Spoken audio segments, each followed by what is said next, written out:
moments when the mere sight of the sky or grass or trees would send waves of physical pleasure through me. Yet now on this deck, I felt dead. I had the impulse to repeat a phrase that was popular among friends of mine. Nature is boring. What was terrifying even then was that I knew the people was me, not nature. I knew the problem was me, not nature. It wasn't that nature was boring. It was that nature had become irrelevant to me, absent from my life, through mere lack of exposure and practice. I'd lost the ability to feel it, tune into it, or care about it. Life moved too fast for me now. If one seeks critical moments to explain later acts, even the writings of books, then perhaps that was one such moment for me. It was clear that I had chosen a fraudulent path toward an equally fraudulent image of a very cold sort of happiness. On balance, though, this big moment was probably less significant than a slowly evolving political awareness that it was no accident that I was feeling the way I was. One of my partners in the ad agency was Howard Gossage, a genius of sort who for years before he died in 1969 agonized about the absurdity of working in such a profession.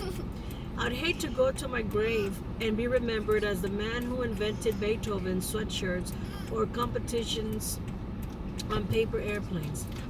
He loved to tell the story of the retired ad man who once said to him, "I got out of this business when I woke up one day and didn't give a damn whether they sold more Quaker Oats than I sold cream of wheat." Gossage knew that there was more to the problem of advertising work than the way it emphasized trivia. He would rage about the function itself, speaking of it as an invasion of privacy on an order for far more extreme than the merely rude telephone solicitation, the door-to-door salesperson, or even the computer file on your credit. It was an invasion of the mind, which altered behavior, altered people. Advertising expresses a power relationship, Gossage said. One person, the advertiser, invades, millions absorb. And to what end? So that people will buy something. It's crazy. A deep, profound, and disturbing act by the few against the many for a tribal purpose. Still thrilled by the life I was living, such considerations did not at first seem all that significant, but the period was the 1960s. While I was showing clients through my paneled offices, a lot of people only slightly younger than I were lying about on the floors of San Francisco auto showrooms, restaurants, and hotels, demanding that these places hire blacks. Across the bay in Berkeley, students were stopping classes to insist upon participation in university policies. Thousands of others were standing in front of trains carrying war materials from Vietnam or blocking entryways to draft induction centers. Living in the Bay Area in those years, one could scarcely avoid reflection and even involvement in these going-ons. In my own case, the involvement soon became direct. Since I had been a publicist, I knew many reporters and had a feeling for the nuisance of influencing media. Because of that, and through my friendships with a number of politically inclined actors in a satirical trout called the Committee, I began to meet many protest leaders and found myself serving as a part-time media advisor for some of the demonstrations. Like many young lawyers, I was part of what was called the Liberal Support Group. I rarely went so far as actually to demonstrate or even to visit a demonstration. Instead, I hosted evening meetings in my office, discussed what was happening. The main concern was how to influence the press to carry stories emphasizing issues rather than disruptions or violence. Here was a typical problem. A group of demonstrators would occupy a hotel lobby, demand that blacks be hired at front desk jobs rather than bussing dishes in the coffee shop. Newspapers and television would run enormous stories about the demonstrations while editorially denouncing the tactics as counterproductive to what might be worthy aims. The stories concentrated upon sloppy-looking demonstrators, moments of violence, and lengthy statements of officials about law and order. In an entire week's news coverage, there might be one passing reference to the fact that for 40 previous years, the hotel hadn't hired a black person in a visible job. I had no theory of media in those days, and I don't think I was a great service as an advisor. Yet it was clear to me that these demonstrations were not counterproductive. They produced the first news stories ever on such subjects, leading slowly to reforms which I might never happened otherwise. Obviously, the media needed awakening quite as much as everyone else did.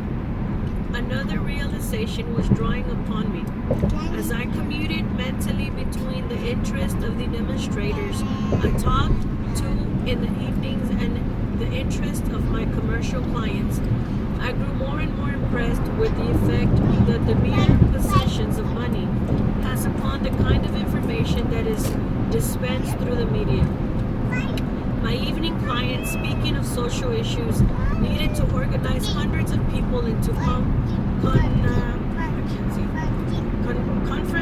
confrontative acts which could get them extensive, if often unfavorable, coverage.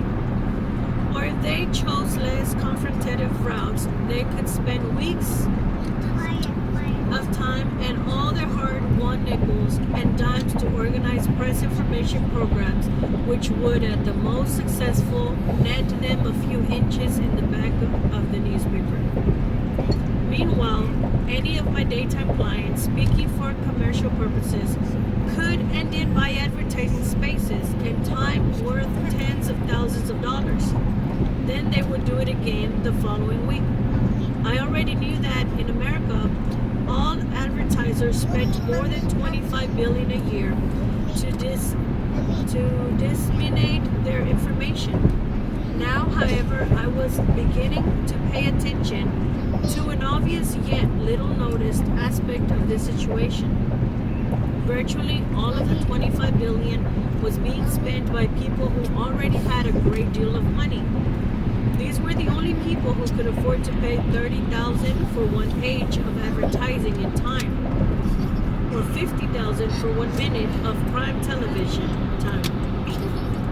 Ordinary people and small businesses, even those which are successful by most standards, can rarely afford any advertising beyond the want ads or a small local retail display. Only the very rich buy mass national advertising, and they do this to become richer. What other motive could they possibly have? A.J. Liebling once said, "Freedom of the press is limited to those who own one." I was learning that access to the press was similarly distorted by the possessions of wealth. The lady literally stopped there. People with money had a 25 billion to nearly zero advantage over people without money. The rich could simply buy access to the public mind, while the not rich had to seek more circuitous routes. $25 billion is nearly as much as the whole country spends on higher education every year. I began to realize that a distortion was taking place in the quality and kind of information offered to the public. To a larger and larger extent, people's minds were being occupied by information of a purely commercial nature. As an advertising executive, I was instrumental in furthering this distortion. The ecology movement pushed me over the edge. Our agency was hired first by the Sierra Club and then by Friends of the Earth and other organizations. Unlike most other do-good groups, these at least had a little money to buy an occasional one-shot ad on some critical issue. During the early 1970s, all environmental groups together spent about $500,000 per year in advertising in order to offset an average of about $3 billion in corporate expenditures on the same subjects. This ratio was relatively small, only 6,000 to 1, which may help explain the early success of the environmental movement. I found myself writing ads about keeping dams out of Grand Canyon, halting the overdevelopment of cities, stopping the development of SSTs, and urging people to stop buying and wearing furs. The ads attacked the privileging lifestyle of the country, which certainly included my own. They spoke of an inevitable conflict between corporate growth and the health of the planet. They encouraged a habit of mind which could grasp the interrelationships between all natural systems, including humans. They described a growing environmental destruction which reflected itself in individual lives as well as in economic policies.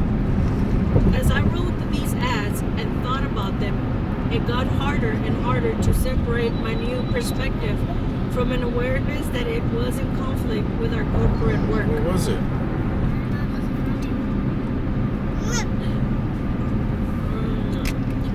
On Tuesday, I was writing about the impact cars and other technologies had upon the environment, and on Thursday, I was promoting the sale of cars. The crunch came one day in 1969 when a young Wall Street Journal reporter named Henry Weinstein called about doing a story on our agency's public service work. By that time, we had gained public attention for having invented a new style of advocacy advertising. Our ads were characterized by coupons urging changes in policy. The coupons could be torn out by readers and sent to corporations and government agencies. They produced enormous volumes of mail on conservation issues that until then had been considered the province of bird watchers and little old ladies in tennis shoes. The ads had not only affected policy, they catalyzed and organized the public because they allowed a new level of involvement. By mailing them, people became more committed to the issue. For once, they were doing something more than feeling bad. A number of senators and congressmen publicly gave the ads credit for determining the outcome of several issues. And in the new advertising report, Latzer went so far as to credit them with starting the whole ecology boom. Weinstein told us that the journal was interested in the way we had developed this technique. However, when the story appeared on the front page, we learned he was a cagier reporter than we'd realized. While praising our work, he went to considerable lengths to reveal our misgivings about our conflicting roles. He cited my own anxiety at doing ads for an auto account. British Leyland Motors Land Rover Triumph. At the time, I was making speeches that said automobiles were at the heart of so many problems. Leyland didn't like this. Within 2 hours of the story's appearance, we were fired. The next day's journal carried the headline, "Ad man need worry no more," about auto account. I could describe 50 less spectacular incidents similar to this one involving struggles with clients over corporate policies that I was beginning to see as antithetical to simple rules of human well-being or justice or planetary survival. They finally added up to a single generalization. Corporations are inherently uninterested in considerations aside from the commercial. We began to feel that our balancing act was draining us personally.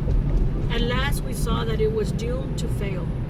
Maintaining commercial accounts to the hope of using the income from them to finance other projects about which we agreed more deeply was not going to work out. Let me go back again. Maintaining commercial accounts in the hope of using the income from them to finance other projects about which we cared more deeply was not going to work out. We soon decided to dissolve the agency, and I began to work with a number of other people to establish a foundation-funded nonprofit advertising and public relations office. The first in the country. It was called Public Interest Communications, and it was devoted solely to working for community organizations which are largely excluded from media. The project was launched in 1972 with a grant from the Stern Fund. It succeeded for a little while in performing useful services for ecologists and farm workers, consumer groups, Indian rights activists, and peace groups, but keeping it alive proved difficult. The problems were much like those we had forced at Freeman, Mander, and Gossage. Whereas I had formerly spent a major part of my day keeping the agency going by caring for the needs of corporations and public interest communications, we spent a majority of our time seeking grants from the few foundations interested in media reforms. Even worse, there was a feeling that everything we were doing was ineffective. A nameless juggernaut was advancing retarded. We felt as if we were throwing snowballs at tanks. Though enormous concentrated effort, we might stop a dam on one river, meanwhile a dozen other dams would be built. If the production of an American SST was halted, European SSTs would land at American airports. Sorry, I'm not wearing glasses. Let me pause.